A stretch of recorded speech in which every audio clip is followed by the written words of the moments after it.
One explanation of the business cycle I've heard that I found really useful was one that compared it to what happens when you overestimate the number of bricks you have. Let's say you have enough bricks for 5 houses. Then what happens is you have a bean counter who says, we have enough bricks for 7 houses, and you listen to the bean counter and assume he's correct. Thinking you have enough bricks for 7 houses, you then start 7 home building projects. This is the building boom. People are living high. They think everything's just great. Oh my gosh, we're going to have 7 houses. I mean, we're going to retire off in the Caribbean and all that stuff. But as the projects go along, eventually it becomes clear that there aren't enough bricks. So you then have to scrap 3 projects so as to have enough bricks to complete the remaining 4. So you had the boom, and now this is the bust. Why scrap 3 houses instead of only 2? Weren't there enough bricks for 5 houses? Yes, there were. But the problem is that you can't recover all the bricks. A lot of the bricks can't be recovered, and so you can only build 4 houses instead of 5. Because some bricks get broken in the recovery process. And you would have been better off if the bean counter didn't overcount. If the bean counter says you had enough bricks for, let's say, 20 houses, and you undertook 20 projects, the situation would be that much worse. Money is a representation of goods and services in the economy. Printing more money is the same as saying, we have more stuff, and the result is the same as overestimating the number of bricks. Let's say you have $500 billion worth of deferred consumption, also known as savings. This is excess production that people have chosen not to buy stuff with, and so they leave it in a bank, right? They produced a bunch of stuff, and so they got their, money that represents this production, but they didn't go out and then get stuff back. And so they produced a bunch of stuff, and so now you just have stuff out there, and there's just these notes, sitting in a bank, right? And so they produced stuff, but they didn't take anything back. That's saving.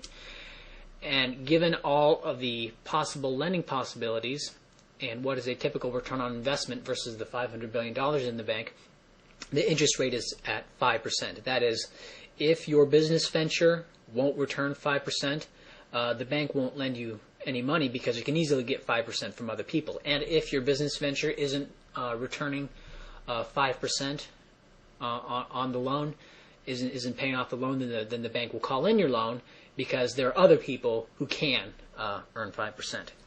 Now, if 5% is too low and everyone starts gobbling up the credit and the bank starts draining reserves and the bank realizes, oh, people can make more, then what they'll do is they'll raise the interest rate until they reach some sort of equilibrium. If 5% is too high and nobody's taking out loans because nobody can get 5%, on their business, then banks will lower the interest rate until people start taking out loans again. But this is all dependent on there actually being $500 billion worth of deferred savings out there. Real physical stuff that people actually produced but then never bought. Okay? And hopefully you can see that the banks are actually rather powerless in determining the interest rate. The interest rate is dependent on how much people save. It's dependent on how much actual deferred consumption actually exists in the real world. I cannot stress this enough. The money is just a representation of this deferred consumption, of this people producing stuff but then not buying it. So what happens when the Fed pumps money into the economy? Well, let's say they print $200 billion more dollars and loan it out to the banks, and the banks are willing to get it at 3%. What this is the Fed saying there's $700 billion worth of deferred consumption, and since there's $700 billion, the banks are willing to lend at 3%. I'm just making numbers up here. And so then you have banks loaning money for $700 billion worth of projects. And oh, it's so great. People are flipping houses. It's boom time. I'm going to retire early. I'm going to get a ranch in Colorado. Oh, it's just fantastic. But what's this? There isn't actually $700 billion worth of deferred consumption out there. As the projects go along, businesses realize that there isn't really $700 billion worth of actual savings out there, and that the loans they were giving weren't based on actual stuff, but on just printed money. And so they end up scrapping $300 billion worth of projects to save the other 400 billion. Why? Because the 300 billion projects that were scrapped, there was some unrecoverable costs, there were some sunk costs, labor. Okay, that's the boom and the bust. And this is government. When you give people a monopoly on violence, they do all sorts of crazy crap. The reason you use dollars, which they can just print off, is because you are required to accept dollars. These are legal tender laws. If you refuse to accept dollars in your establishment, bad things will happen to you. Is this unconstitutional? Of course. The Constitution, however, doesn't sprout wings and grow fangs and attack people who violate it. The Constitution has been in turmoil since 1794. Saying something is unconstitutional means about as much as saying this government program goes against the morality of a dream I had last night. Right? And these legal tender laws is the only reason this crap happens.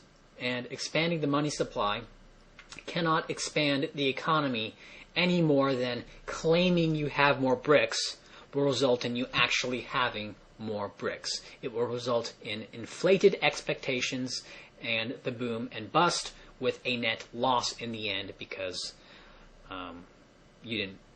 because you weren't able to plan correctly, and there's some sunk costs that can't be recovered from the bust. This boom and bust is often referred to as the business cycle, as if it's something natural. It's not. It's not a business cycle. It's a printing press cycle, and it's caused by government. This didn't occur until government got control of money, until central banking, and it's founded on the fact that they will throw you in prison if you don't accept their funny money.